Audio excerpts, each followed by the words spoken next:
Hello everyone, welcome to a lap guide on Daytona. This time we're in the Porsche GT3, and without further ado, let's get into it.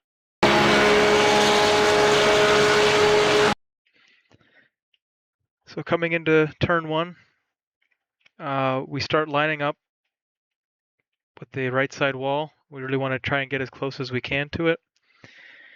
And for my braking reference, you have two pretty good ones. You have the green light right here, and then you also have this white line.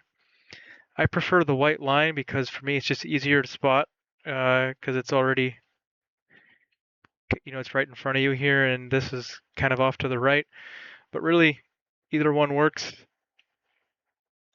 Not too hard on the brakes, about 50% or so, because naturally you're going to have steering angle because you need to point the car in this direction.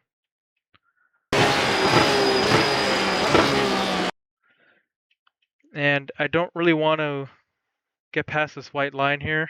There's a little bit less grip and you can risk getting the off track.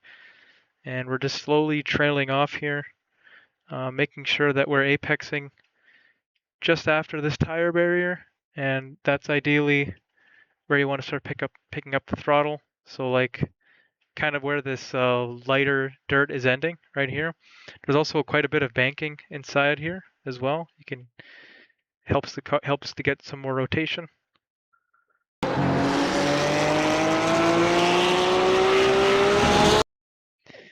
And these curbs, you just want to lean on them. You never want to go over them completely. They can really unsettle the car and it's not good. And the same goes for the next one. Making sure we're bringing the car right to the left over the pit exit line. And our braking reference here is basically going to be right when the last white line here is ending. For me, it's a perfect reference. So right as it's disappearing in the cockpit, that's when I start my braking. Down to second gear. We want to aim for a late apex here. I'm aiming to apex just when I can see this transition, when the white line starts going from the darker to the lighter, and that's where I want to pick up the throttle too. I want to be basically like 90% throttle before this transition. Then I modulate a little bit the rest.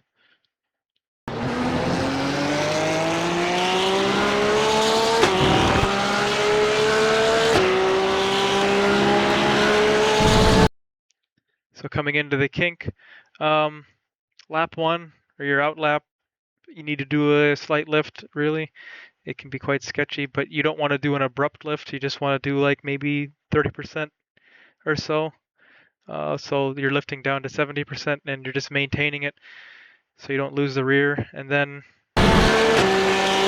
on your out lap, then you want to get back on the power before you start committing to the corner here. But otherwise, when the tires are warmed up, it's easily flat. Just be a bit gentle on your steering inputs and you should be fine. The next corner, my braking reference is between this corner of this white line where this one and this one intersect, and then before this groove right here, so like right around here, that's where I start my braking. Ideally, you want to position the car a bit more in here, like have the tires along here, so you can just open up the braking a little bit more. But yeah, I'm entering from roughly the middle of the track here, and I'm kind of taking a V-shaped line, so a bit of an earlier entry here for a double apex. Although in this particular lap, I happen to cook it a little bit, so ideally you want to be already like on here, almost on the curb on the white line. But I didn't really get that bad of an exit, so it didn't hurt too much. But yeah, you're able to pick up the throttle quite early, and you're just modulating that last 20% or so. And the Porsche is pretty good traction, but yeah, still though, I need to modulate that last bit.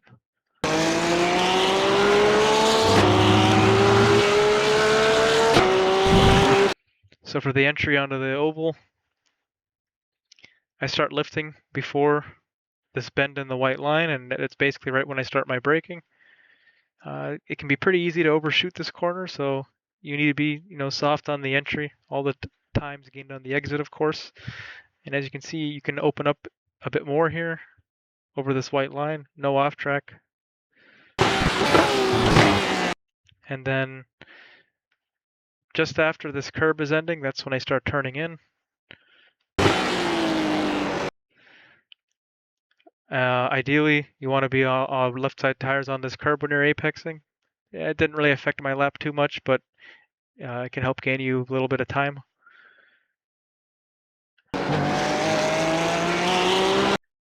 And then coming onto the exit here, you want to commit to the full throttle when your steering wheel is relatively straight. Otherwise, you can easily break the traction. And also, you don't want to end up on this curb here on the exit because it can kind of create understeer as the car kind of struggles to get off it a little bit. But yeah, you're just gently opening up the steering wheel from this point.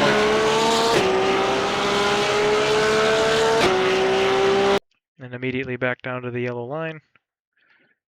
And then coming into the bus stop, easily the most important section, most trickiest as well.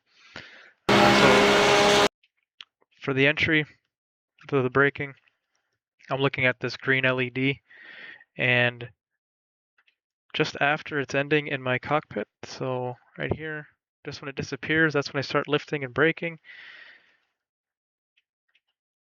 And shortly after it, or shortly before the one board, or I'm sorry, shortly after it, that's when I begin my turn in. Super important here that you're opening up the first portion.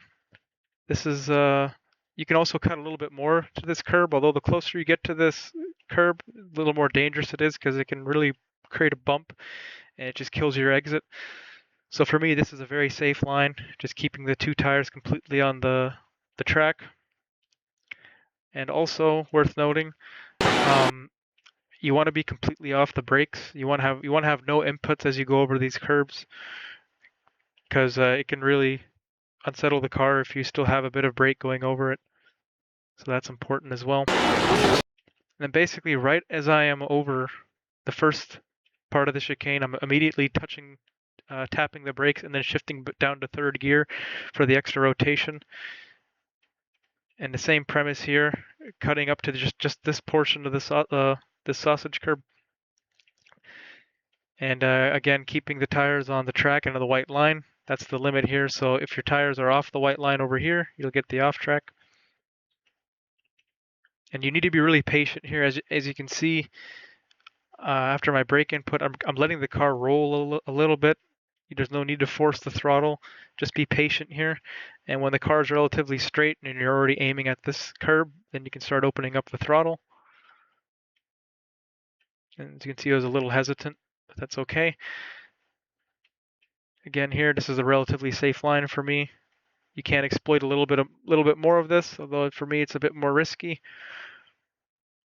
And then, as you can see, after this part, my steering wheel is kind of turned to the right because this last curb has it can be pretty easy to get the off track there.